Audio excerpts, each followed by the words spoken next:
All right.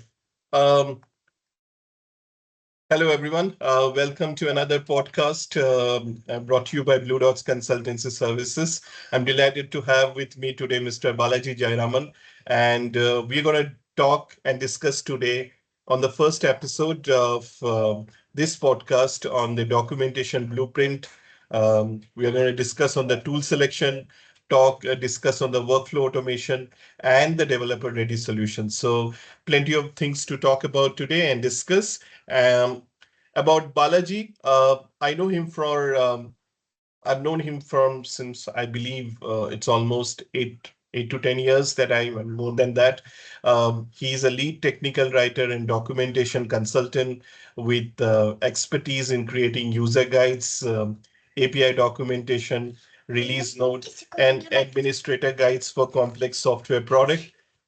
Beyond technical writing, Balaji helps organizations design scalable documentation strategies by selecting the right tools, workflows, and content management practices to improve collaboration, efficiency, and the overall user experience. Balaji can be reached in the at the following coordinates on LinkedIn, and he also conducts a lot of presentations. He's part of a lot of conferences and all that stuff. So definitely you can reach out to him and discuss a lot more things on technical writing and on AI and a lot more things. So welcome, Bala. Delighted to have you with us today. Yeah, thank you, Raj. Thanks for inviting this podcast, and I'm happy to join. All right, Bala. So let's start off straight away. Interestingly, when I sort of like was going through your profile and was planning to discuss about the questions and planning to discuss with you on this front. The first thing that when I went through your slide and all that sort of a thing, I was thinking that how do companies decide which documentation platform should we go, and what are the things that what is the very first question you asked them? I would probably ask the questions like what type of audience the documentation site has. Suppose if your documentation needs primarily for a customer care center, and they would like to have the answers in the form of FAQs, short knowledge-based articles, or sometimes they need some form of a short guide which is task based, and it also helps them to navigate certain a complex task within the software. So it depends on the audience, as I said. Like if your primary audience is someone like who wants to know about your APIs and to know how what are the endpoints they can integrate their solution with your existing software, then primarily the audience will be like developers. And if you're like generally you need to guide the users. So you have a UI-based software, and it is based on the application, the various UI flows. Then I would recommend a general tool which has a tree-like structure with all the standard content uh, across the pages, and having a small TOC on the right hand side. So depending on the audience, who would be your primary audience, we would try to um, find a tool which caters to their audience, because it doesn't make sense to pick up an API documentation tool where primarily your user audience will be most of business users. Like they need to achieve a certain task, they stuck up in something, and they want to get rid of it, or they need to do how to do that. So it most depends on the audience, and the most primary factor would be the cost. So so that's very important factor. And if your department is it can afford a lot of licenses, per seat licenses for the tool, or sometimes the different set of cost associated with it, such as hosting the documentation site, or doing a translation of your existing content, and certain costs, and something like you need to buy certain add-ons, and you need certain resources to manage it. So these are some of the hidden costs also need to taken into consideration while making a tool, or while purchasing a tool. It's not just about the Fantastic. seat licenses. Yeah. Yeah. So the primary would be like the audience and the budget you have. so that you cater best tool for your audience. Fantastic. So we have the audience and then the budget, which comes into Yes. whenever you're deciding the platform. So for the audience, largely people who are listening to our podcast, and we will majorly the people are going to be from our technical writing background and also people from the management side. So this podcast we have divided into a couple of segments. The first one that Bala and I are discussing is on how to decide documentation tools. And Bala has already laid the foundation where he said the primary audience and the budget are the very important factors that you need to consider when evaluating a tool. Bala, companies initially though they do a lot of research and but they take months and months and often I have noticed that because I had some years of experience working in the business development side also in an organization like Authority Software Corporation when I made a transition from teccom and UX and all that. um, and they do a migration a few years later. Why do you think this happens? Why does it take so much of a, what are the constraints for organizations to basically, take so much time in evaluating this stuff? Um, I feel when the organization have a lot of content which is already available in some of their legacy software built, and they want to separate that and migrate to a newer tool, which provides a lot of new features which are AI ready, and sometimes which you can search across the different documents. So sometimes the formats are openly available, something like Markdown or ASCII. So while making that consideration, they also need to consider the future prospects as well. So if I migrate this particular content to a newer tool, whether it will make my life easy, or in the case like if the tool doesn't satisfy the needs of the audience and it has some operating process as well.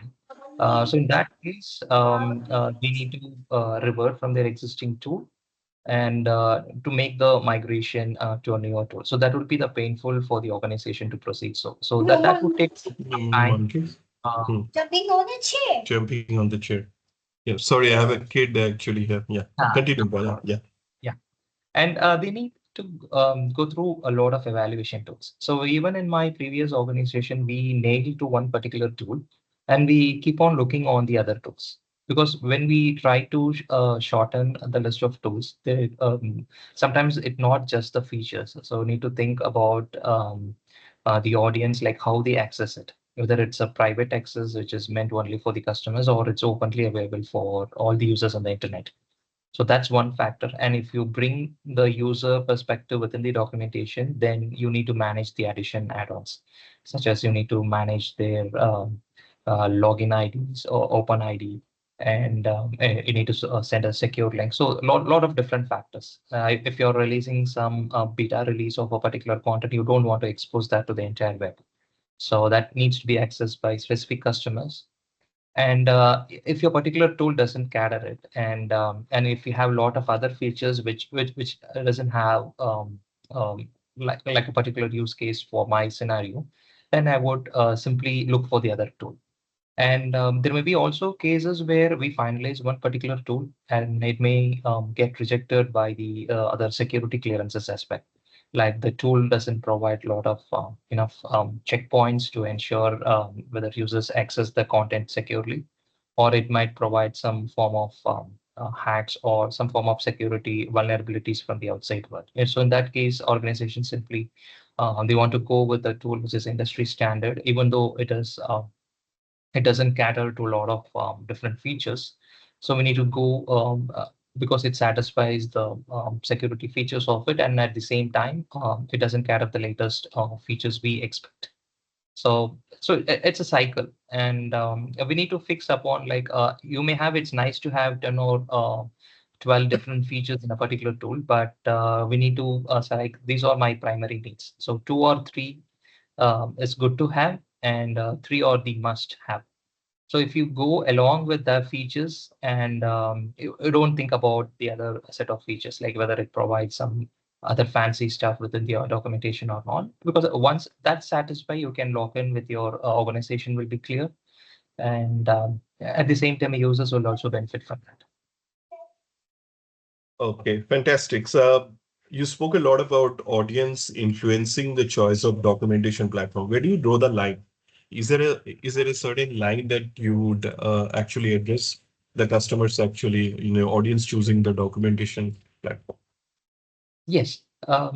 So I think you might have quietly observed that previously organizations use different tools to display their documentation. Some of them use um, the old legacy software products. I don't want to mention their names, but we can now traditionally now see most of the documentation platforms now have some sort of standard structure. Like on the left-hand side, we would like to have a tree-like structure with all the topics categorized into guides and other major topics. And the right-hand side, we have a mini TOC, which might be based on every page's every page it should have all the self-contained content. So it doesn't depend on the other page. So all the content you get it in a single page. And you also have a search option, and there will be other options such as to use it in dark mode or light mode. So these are some of the standard features we can see across all the documentation, even um, from the big companies, and uh, and people also will try to see how it works. Some form of some changes in the documentation, um, because we were proceeding from an era where we are slowly moving away from the you build the content in some form of XML files, then that gets generated into a static HTML page where you don't have a lot of control. So if you even to fix a typo, you need to generate the full build and apply in a server. So that was the pain point we have in the old traditional platform. With the new, say, Docker Scope, you could have you can just fix it with the help of a simple markdown editor, and you can just publish a new site with simple Git commits. So that's the power of the simple open source Docker code approach. Just And one sec, Vala. Just one sec. yeah, Sorry. sure. Yeah.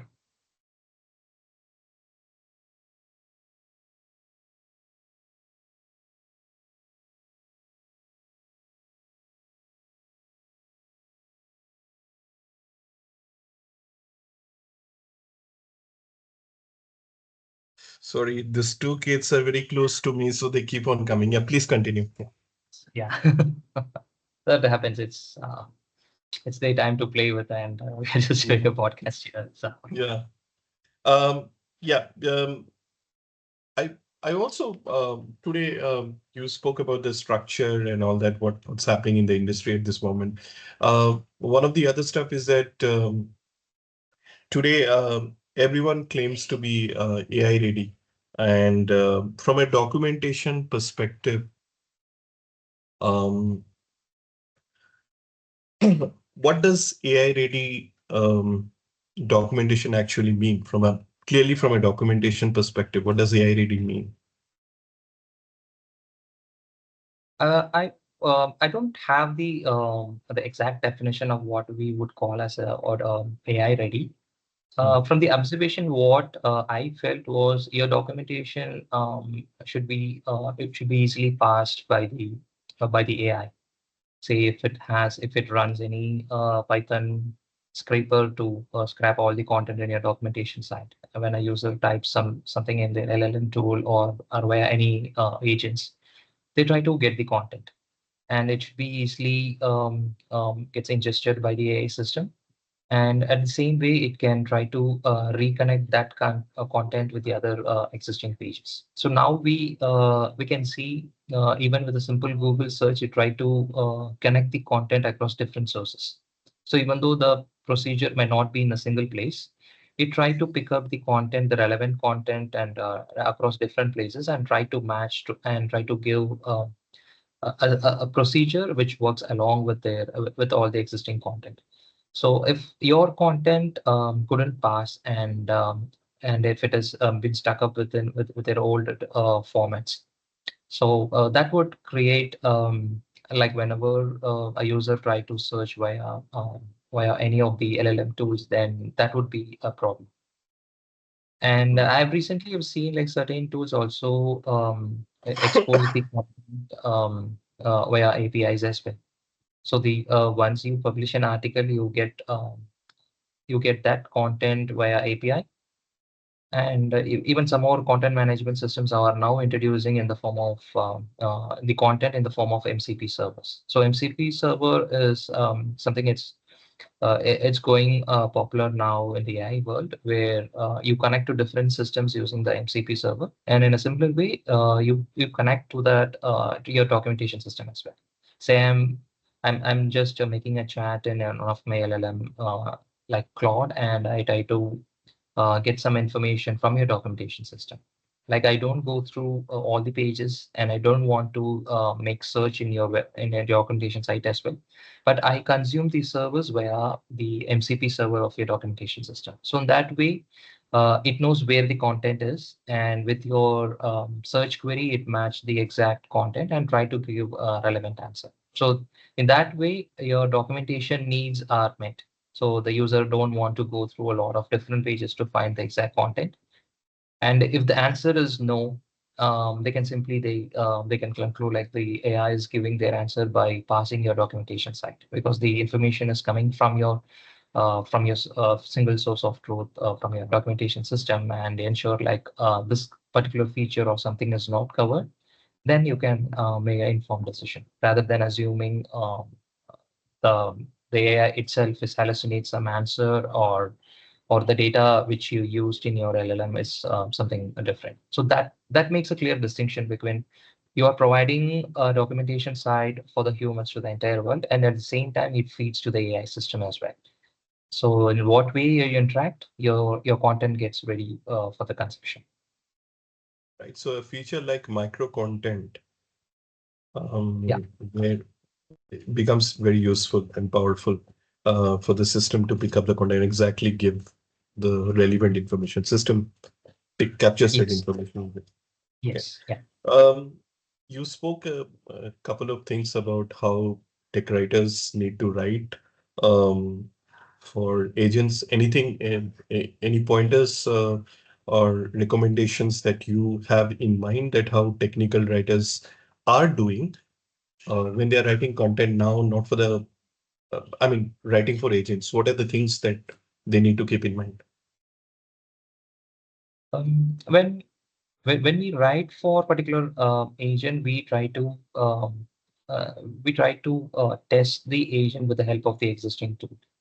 So when after I write a particular content and I try to run certain queries with the relevant content, and I ask the agent to be a critic and try to give some difficult queries with it, so that the documentation answers that, or if it just creates more ambiguity there. So that would add a lot of steps how we do that. And to consume it as well, we ask the AI as well to find it out how exactly the specific content is accessible through the AI systems. So one particular way would be like when we talk with an AI agent, it not just it scrapes the content, but it also asks you to perform that particular action. So in that way, the documentation is important for the AI. So if it performs certain actions which are exposed in the form of MCP server to the user, and if your documentation is something which is not relevant to the what the task the agent can do, so that would be a lot of delta would be there, and we need to address it. So you can try to see like you can execute a particular task via AI, and you can try to see, and you can ask to compare whether the instructions with what you have matches with it, and you can ask AI to give a critic feedback on it.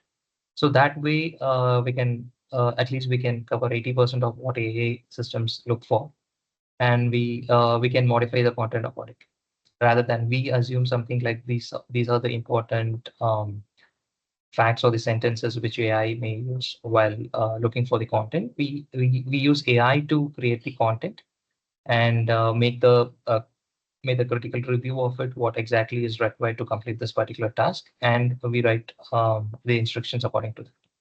So it would match around 90% of what is required by the user.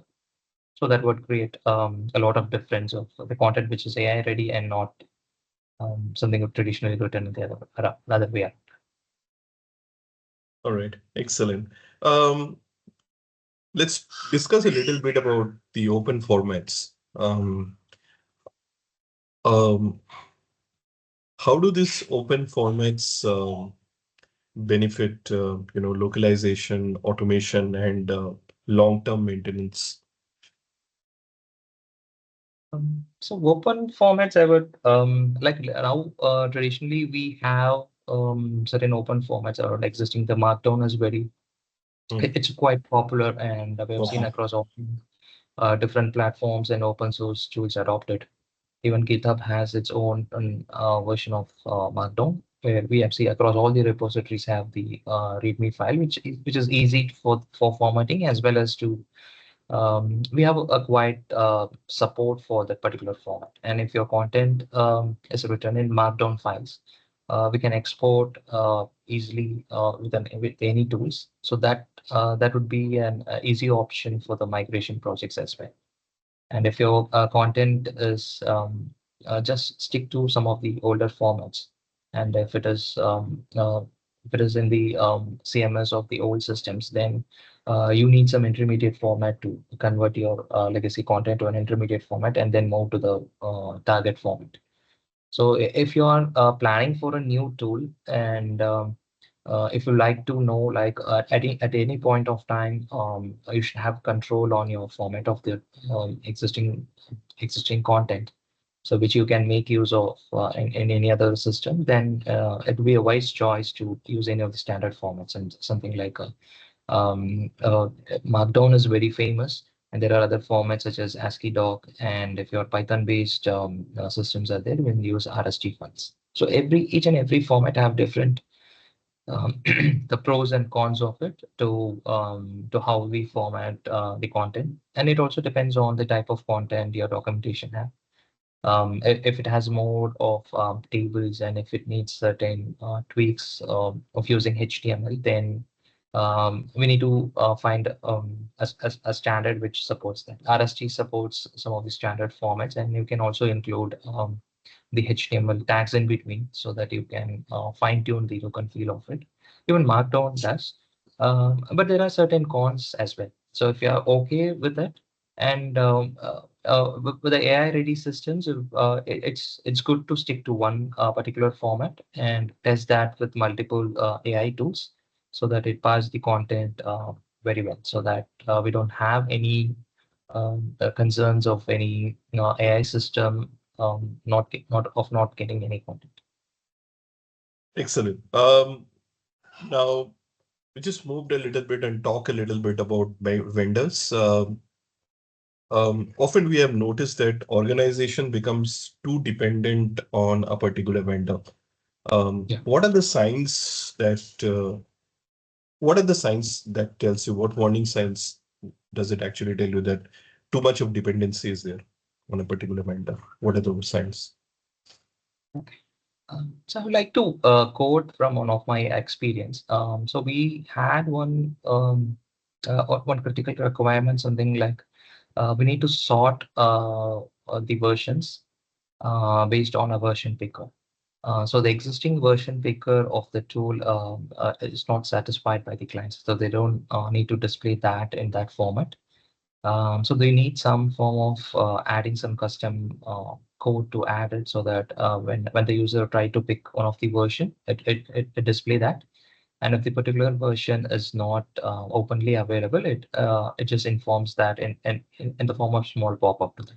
So these are the some small additions where clients in the the engineering team would like to include in it. And if your tool doesn't support it, and if you need the help of the vendor support to implement it, either for small implementation or adding some custom code into it, so that add a lot of friction. So that way you can feel like you are still in a trap. Like even for small enhancements, you need to depend on the vendor to do that.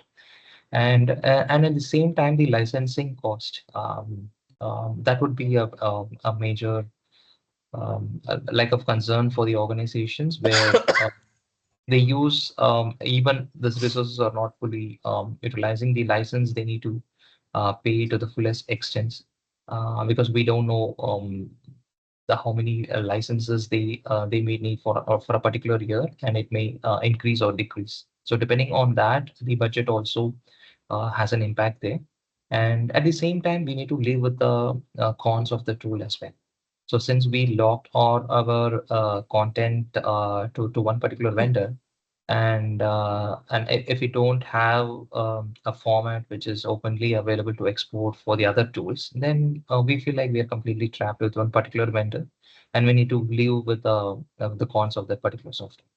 So that would be the warning sign. Like you should have the privilege to make the changes, or at least the tool should provide something near to what we expect for, and it should be open enough to accommodate the forthcoming new changes. So we cannot restrict the outside world to expect something not very modern, or something which doesn't work in an easy way. But the world is changing, so our tool should also to able to address it. So that's what I feel. Like if your tool can expand and implement that functionality, then it's great. With open source tools, we can do that to some extent. We can introduce some custom code into it, and we don't have that licensing issues as well. But there are the other cons, like some resource need to manage it, and you need to take care of the hosting of the particular documentation site, and as well as you need to take care of their security of that particular site as well.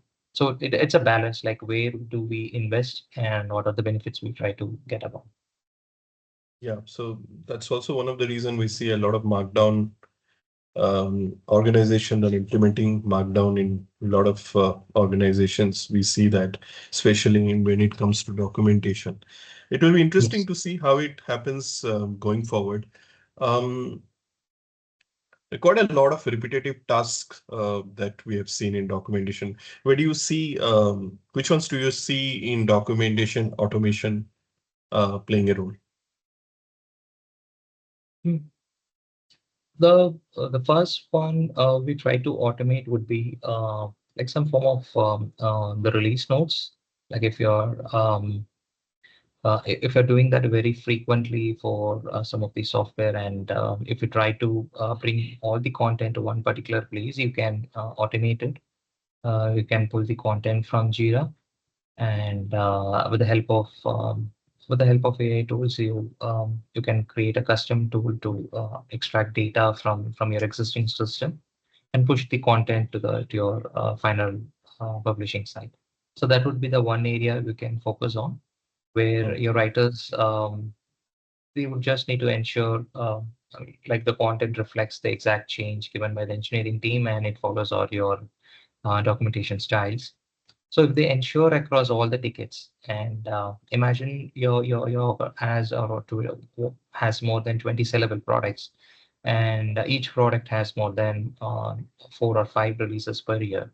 And then if every release has more than 20 or 30 tickets, that would be like a great a time-consuming factor to complete it. So if you try to automate it, you may need to worry about like all the release notes are at par with all the documentation styles, and everything goes into specific component of your organization.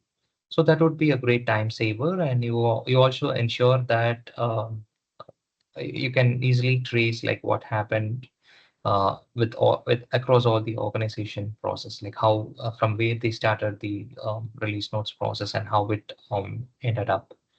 And there are some other tools as well. So now recently there were more tools available to create videos as well.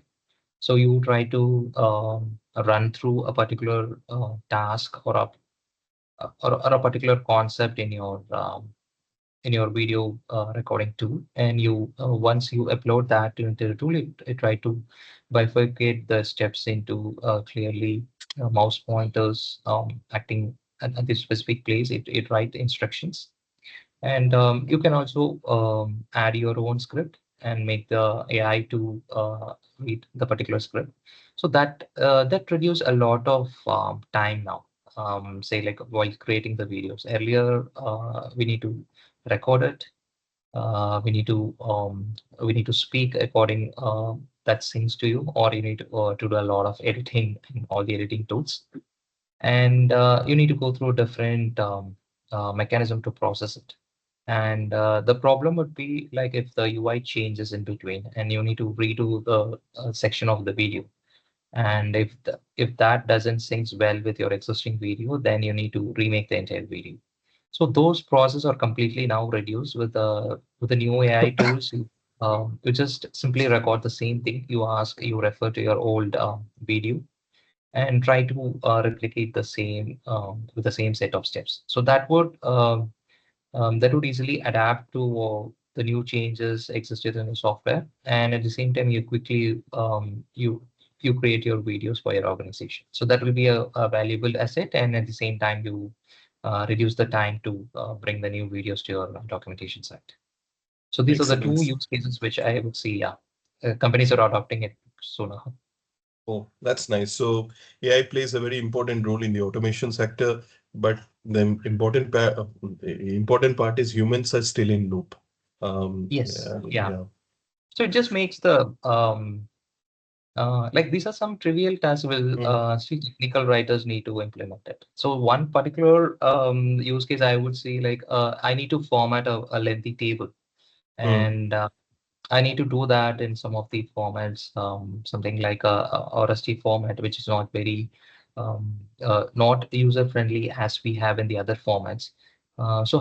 Trying to construct that table with the help of AI would be very easy. I try to copy it and ask my AI tool to generate this code in one particular format, and I can review it uh, by going through just by previewing the existing content and fine tune it accordingly.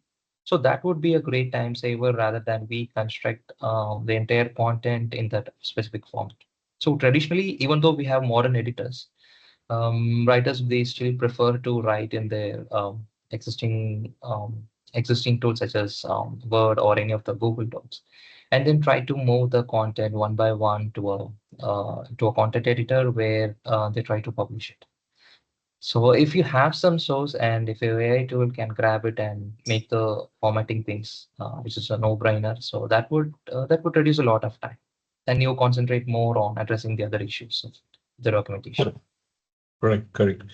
Um, Separating the content from the presentation part of it, it it takes care of the so writers only write content, rest can be Yeah. taken care of it innovations. Fantastic.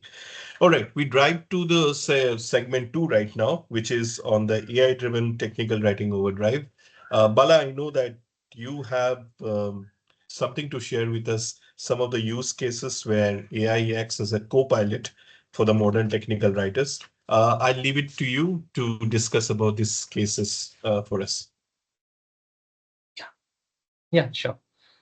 So I just have a certain form of use cases like when all the AI tools started implementing the new solutions in the organization, we try to start testing some of the AI tools. And in particular, I would like to see like where I can use for the technical writing objects. So some of the use cases would be like you just draft your first copy with your existing content. So now we have seen the AI agents just by defining the requirements, it's writing the code depending on the existing code repository. Like it passed through the entire code repository.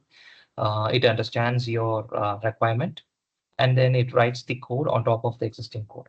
And it also make the test cases run, and it successfully it creates a merge request for the given software. So at the same time, Depending on the information you have, something from the conference page or something the interaction you made with your engineer or from the Jira descriptions, you can come up with the rough draft from the AI, which not by the 100% accurate, but but if you train the AI to some of the key aspects of it, say like I would try to write a procedure or a concept which already exists in the existing content, and I need to write this in the same way as that exists with your that just gels with your existing content. So the new content will be drafted based on these conditions, and at the same time, it process the information given across different teams.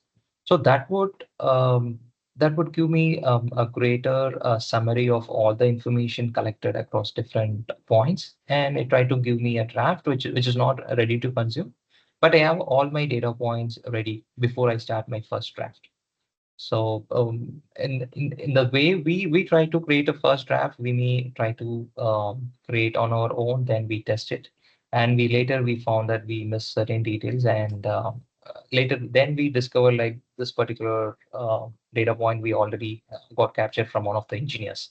So in that way, we try to miss some information. We also lose time in between. And if we ask AI to create our first draft, we'll get the content at most. And the value addition starts from there, right? From not just writing the content, but we try to see, we can start um, just testing the content, whether it works well with the existing procedure or it clearly defines what the user is expected for. So you can be a reviewer from the AI draft, and you can add your experience and valuation thing. You cannot completely depend on the AI, but with your experience matters here as well. So that would, if you see that the AI given concept is something very dramatic, and sometimes it doesn't clearly instruct the user to do a perform task. So the way the valuation comes in. So you just not just go blind with the content. You use the content, you refine it, and then you just add the content according to that. So that would be the one best cases we have with the AI. And the other way, as we discussed, while creating some form of diagrams. So this is one particular use case I found recently. There are certain tools such as lucid charts and something which creates the diagram based on the natural language format. So I would ask them like I have four different process, and depending on these condition, I would ask the tool to draw a different branch coming out of it. And at the end, depending on the condition, I would ask them to join to one particular process. So I have some clear instructions, and I don't want to create the diagram from the scratch. Say something like drag and drop at one particular element and then editing it and then joining it with the other block. So these things we do it traditionally manually, but with the help of these AI tools, you can instruct them and it builds the diagram for you. And at the same time, if you have some comments like, I don't want this to be, and if you ask to remove it, it accurately it deletes that specific element in it. So that's the that's a proven use case. Like if you need to replicate the diagram across different sections, and you can do that as well. And with the natural language instructions, you can modify it. And there are other ways, such as there is a particular format called Mermaid, where we try to give that format to the AI. Like I need this diagram in this format, and Mermaid is some format which is similar to a Markdown format. You have different terms and you connect different components in Mermaid, and you can feed that to an AI system. So that would bring the diagram in a much faster way rather than we construct in a manual process. So these are some of the tasks technical writers they do it on a day-to-day basis, but we can try to include the AI tools in it, which makes the life easier. So this And Maramide and Lucid Chart, Bala, are they paid subscriptions or they're open source? Mermaid is open source. that we can use across. That's a form of add-on which you can use in any of the editors, and it's openly available. That's an open source project. Lucidchart is a paid version. It depends on the organization. If it's widely used within your organization, now they included as a part of their license, they have this AI bot to construct the diagrams for you. Okay. And one particular use case would be like creating some form of a custom UI. Say like I need to define certain actions like how it would like to perform, and and if it is within your team, and we don't want to depend on the engineering team to create a tool for your team.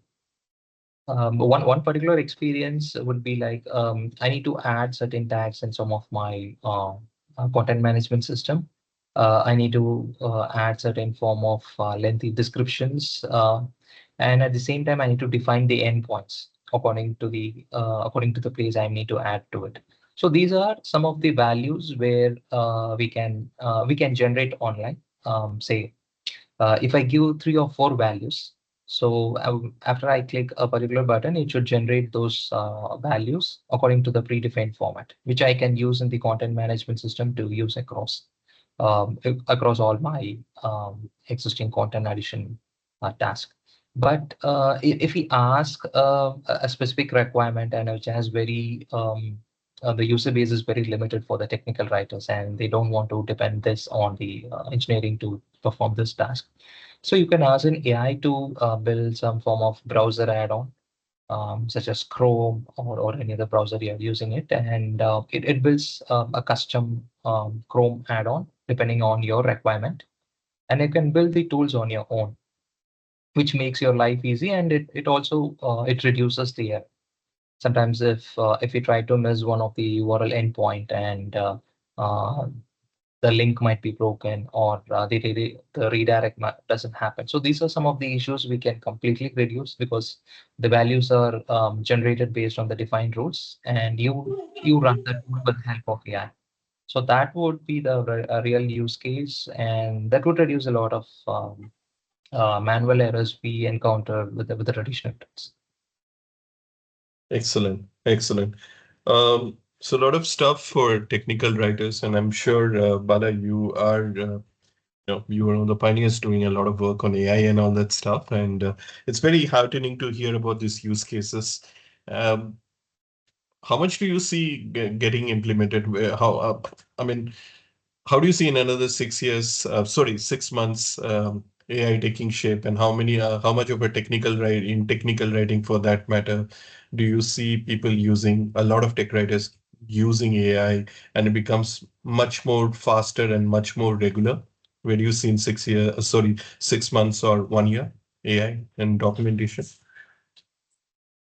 Um, so I would see not just by authoring the content, that way that will AIs will become very proficient in scanning your existing documentation and produce the procedure as you defined. But of course, it needs a fine tuning from an experienced writer.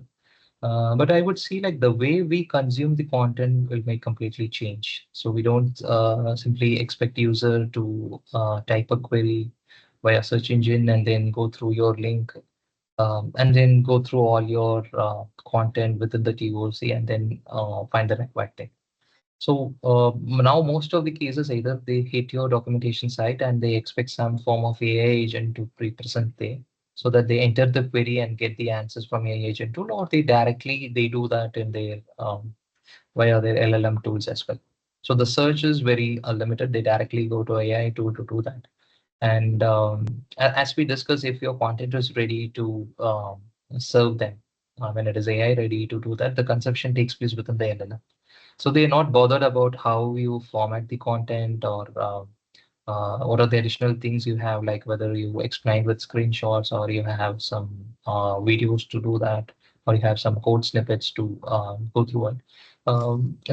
It'll be very easy for an AI tool to parse the content and give the answers as fast as it is. So that would be like the conception will be completely changed. mm, And with the advent of MCP servers, I would feel like it's going like it try to pick the task. Say if your existing application is able to perform three or four different particular operations. So I just want to trim down this use case so that everyone can understand while listening to it. If your application has just four tasks to be completed, you ask the MCP server. MCP server is something you expose your functionalities in the form of API to an AI agent. Sorry, to an AI tool or an agent LLM. So if you call the particular task via LLM tool, like just update my profile or a profile picture with this attached file. So it goes to your account, which is connected to the AI tool, and it goes to your application. It changes your display picture in the specific setting, which may be in the third or fourth level of your existing homepage, and it completes the task. So if AI can perform the actions depending on your instructions, and it is intelligent enough to navigate through different screens and try to perform the function, so why the user need to read the content? So we assume like they may have some form of copy of the documentation site and they have the application. By referring the documentation, they do the task. So yes, that still works across major software. But the change is coming in, and there may be cases where your content will be just overlooked, and there will be they just execute the task directly. Then the need of reading the documentation would be like it will go down. That's what I would feel. And mm. just figuring out where what are the areas technical writers would add value to it. So Yeah. I might be be thinking in a hypothetical way, but that's the reality. When I just see the power of these MCP servers, it can perform the in between layers, such as the the resources to design the UI, like how it would look like, and there will be some frameworks who ask them to build the UI in a particular format, and how they test whether the user moves to different navigation and when they reach it. So those test cases will be maybe manually run by one of the engineers, and we may write documentation depending on the task. So the three persons, those who worked in between, has been completely surpassed with this Mm. new invention or the technology we have in the AI. So we may have impact in these areas as well, and we need to figure it out like how we add value to this. So that's an Right. important question to ponder now. Yeah. Yeah, That's quite a lot for me also at this moment of time to see. But I get yeah, it. I get it. We need to be ready. I, I just hope that tech writers start their preparation right now, until and unless they wait for the final end to happen, and then they suddenly realize that, it's too late. I don't want that thing to happen. So we go to the final segment of this first episode, where we talked on, and you've already mentioned about it, the shift to MCP and the era of autonomous coding. Bala, yeah, for a lot of listeners, these are buzzwords, okay? AI yeah. coding, assistant, autonomous agent, MCP. Before we speak a bit on that, can you just explain to us in layman terms what what it is? What are these terms who are listening it for the very first time? Yeah, sure. So when we talk an AI agent, we call it as to to make it simplify. Like you just define a particular task to one of the person. So I would say like just do this particular task according to the instructions, and um, once if you don't know how to do that, and you just figure it out how to complete this task. So I'm giving this task to you. It's up to you. You can follow the instructions, and at the same time, if you stuck up in something, you figure it out on your own to do that and complete the task for me. So the agent is completely autonomous to get the information how to complete that particular task. So it's like a master and some form of a servant to do that. Will try to accomplish a task and ask them to do it. So if you're having some autonomous coding agent, so as the name suggests, like you just give a requirement to the agent. I need to implement this particular functionality in my existing software. So before it adds the specific functionality to your existing code, it goes through the code. That's what manually we also do the same to see what their existing code looks like, and what are the framework it used, and what are the functionalities within the code, and how we add this particular functionality. If we add this functionality, whether it would break the existing functionality of it, and how would I write the test cases for this particular functionality. So it thinks typically of a software developer. Like before they make the change, they ensure it doesn't break and it passes the existing test cases and all the other unit test cases, and it completes that activity. So you trust your agent to enhance your software, or fix your bugs in the existing software without giving a much a larger context about how to do that, or if you stack up in something, because it has the knowledge of its existing model. It can go through references in Stack Overflow, or it has its own syntax in their existing memory. So that would help to bring out the best version of it, and to also analyze the cases where it would break, so that it would avoid those vulnerabilities as well. So in the first phase, it try to get all the information and try to build the functionality for you. So that would help to build the agent from the scratch. And after some time, you try to implement it. I would not say like you just trust an AI agent to complete the task. It completes the task, and it comes back with these are the changes which I tested, and it works with your existing system. And it's up to you to merge with your existing code or not. So that in that way, we have the control of merging that code to your existing system, and we don't simply trust the AI agent to complete that activity. So humans are always in the loop to verify everything is done, and we do that in form of a different enhancements, or the bug enhancement, bug fixing. And there are few projects we already started using some form of building a story. So before they build up a particular requirement, they ask the agent to come up with the stories for to implement this feature. So they may have a large AP. They ask the AI system to exactly create stories for each and every task. So we know the entire scope of the project before we start. So earlier, it depends completely on the architect experience, like what might be the major impacts and what might be the task identified for this particular project. Now we have the power of AI to exactly identify it, and which is based on your existing code. And it's not like something like a generalized way. You have uh, these problems or the existing limitations in your code, and you have these mitigation plans for that. So you accurately you capture it in the plan before you start the project. You know what are the tasks to be implemented, and you again use the coding agent to do that work. So that's the way completely the coding era has completely changing across the industries. And as the same for technical writers as well, we need to see a similar set of changes. As I mentioned before, like asking the coding agent or an AI tool to come up with the first draft, then make all those changes to it. Okay. And and what about MCP? Yeah, well, I think we already discussed about MCP servers. That's what the latest enhancements we have in the AI. Currently, companies they want to create some form of MCP server with their existing functionalities. So, suppose if they have a lot of different modules, and earlier they were exposing those in the form of APIs to the external world, so that the other solutions can make use of this AI.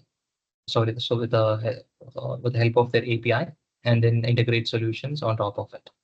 So with the MCP servers, they still use the API, but we have some form of natural language playing in that part. So we ask the AI agent to implement a particular solution to existing vendor. Say when a third party vendor integrate with your organization, and you don't want to go through their API documentation, their SDKs, and as well as like how you authenticate your system with their system. So that's like you need to set it up the system first, and then you can integrate it. So with the MCP server, you would first test whether the functionality works. They expose that service as a MCP tool.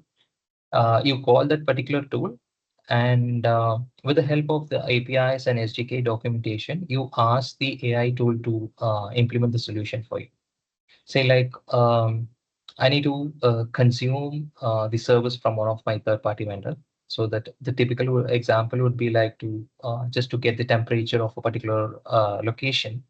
I would ask to AI tool to generate my code by using their APIs. I'll not be referring the APIs in their API documentation side. What is my endpoint and what form of authentication I need to do to perform it, and what are the other prerequisites I should have. I just leave all these to an AI agent, and that would the MCP server will figure it out. What are the APIs required to implement this task, and the AI does the coding. So while making these solutions or while implementing these solutions, it tried to pick up the appropriate API endpoint and it adds to your existing system. So when you are making an execution from your tool, it calls the third-party API and does the same job as we did in the traditional.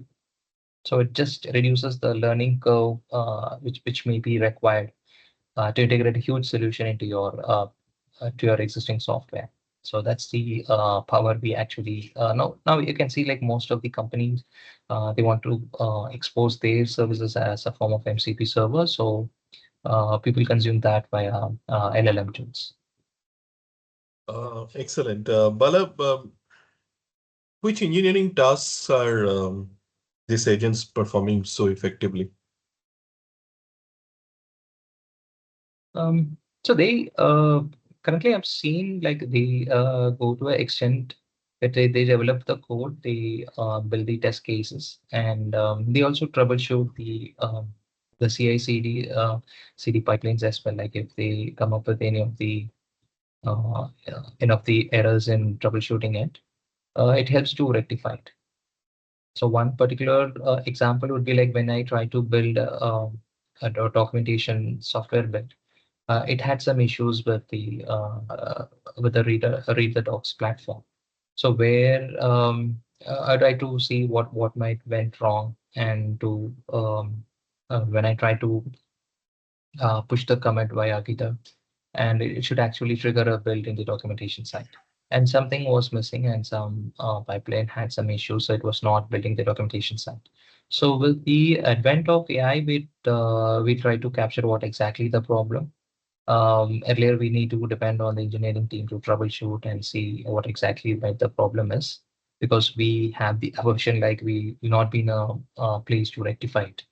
But we can own our own systems. We can see like what might be the areas we may face some issues, and by using AI, we can rectify it. So we own the content, right? Start from writing it, and we troubleshoot the platform issues as well, and at the same time, how we build and deliver that to your customer. So we can own it. It'll be like a coding agent sitting along with the documentation team, and which helps you to build the solutions for you, specifically for you. Oh, so the programmers are going to spend a lot of time reviewing the AI generated code. Uh, I'll not say like they will not be reviewing it. They'll be reviewing it, but the time may not be such a long because by writing the code, it's like they need to go through a lot of test cases as well, like how it works and what are the implications they have by introducing this new code. So compared to that, reviewing a PR would not be that much. So once they figure it out, it works well, and if it also they have the proof, like it runs the test cases in a particular branch, so they test the functionality before they approve it. So it's up to by seeing the output in the same way as a software engineer does. They verify the output. If it satisfies their expectation, then they merge that with the existing code. Okay, great. Yeah. Last two, final two questions. We are out of time.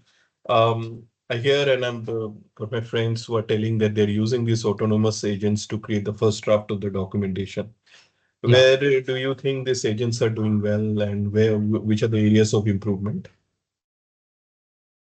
The first draft would not be complete law, as we said. That's the first draft.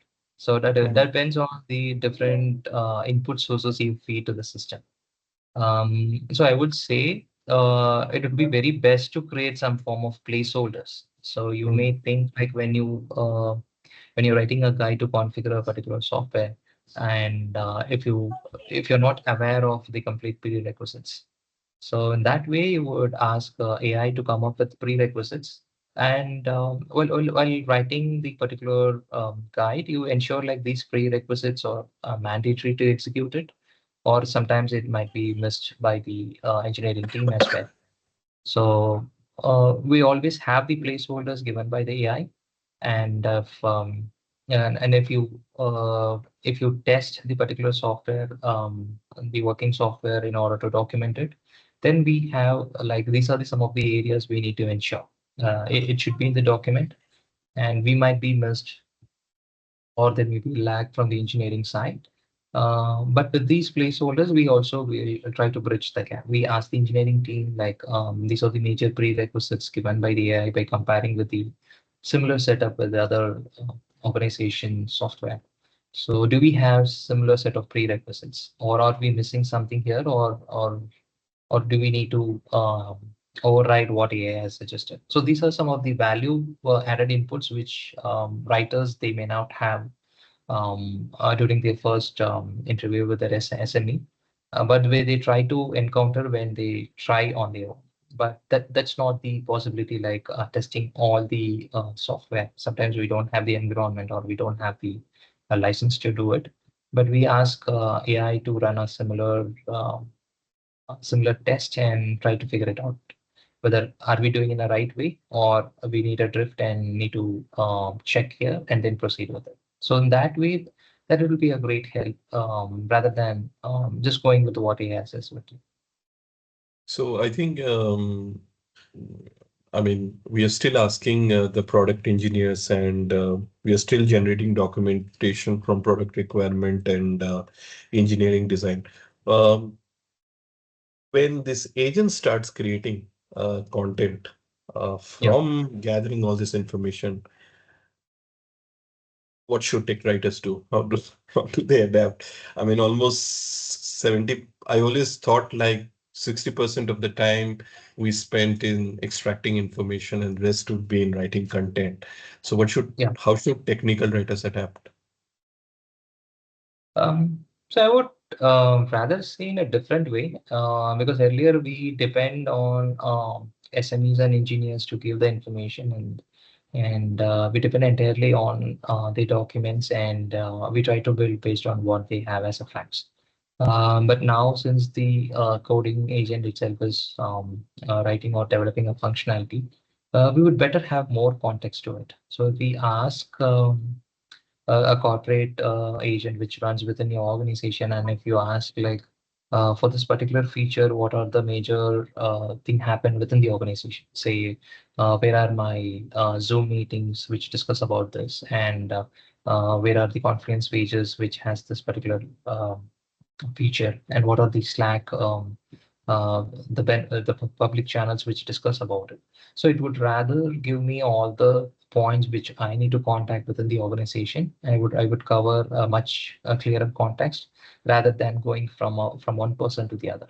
Like it would be the like if we don't have an agent which collects all the information at one place, then it'll be manually difficult to go through from one person to the another, and they may be on a PTO or they may not be in the organization. So that information will be completely lost. And if the agent can perform it, then we start using of. We have a better context now just by Okay. scanning through the different Zoom meetings. It's been automatically recorded. We try to get these transcripts of it. So what they discuss about this particular functionality and why they need this functionality for the users. So those additional information, it won't be there by just having a short interview with the SME, but we'll get more context now. With these tools and agent, we'll get more information. So that would be really helpful for us to track the content. Excellent. Great. Thank you, Bala. That was a very insightful podcast that we did on the first episode. We have a lot more to discuss, but as I said, it's always been an hour, and the retention time that users have, not the agents, I think, a very limited kind of a thing. So we discussed a lot of stuff. We went through the choices, the pointers that people should keep in mind while choosing a vendor or when choosing a software for that matter, the right tool. Then we discussed about the use cases that you have been part of, and you gave us a very good picture where AI agents, where AI is playing a role, and what are the things that you see, what has been happening in the industry, and where you see AI coming into picture. And finally, you spoke about the shift that is happening in the AI aspect of it. From my side, a lot of new things that I have come to know. And since Blue Dot's consultancy services, we are into recruitment, training, and all that stuff. There are a lot of things that we learned that we would, you know, give it to our students for that. One thing for sure, as I feel that you should not only be selecting when you are interviewing a technical writer, you shouldn't be only looking at writing skills, though writing is still one of the primary skill set, but analytical, logical, how do you basically understand, and all of these other aspects of it that you spoke about. Not writing AI now, writing for agents becomes so important. Structured content, markdown content, and all of these aspects are so very important. Thank you, Bala. And for the first episode, any parting advice to the listeners out there, technical writers, would you like to give before we sign off? Yeah, sure, Rajiv. So I would first like to thank you for this opportunity to meet for the fellow technical writers to just share my views about what I've learned so far.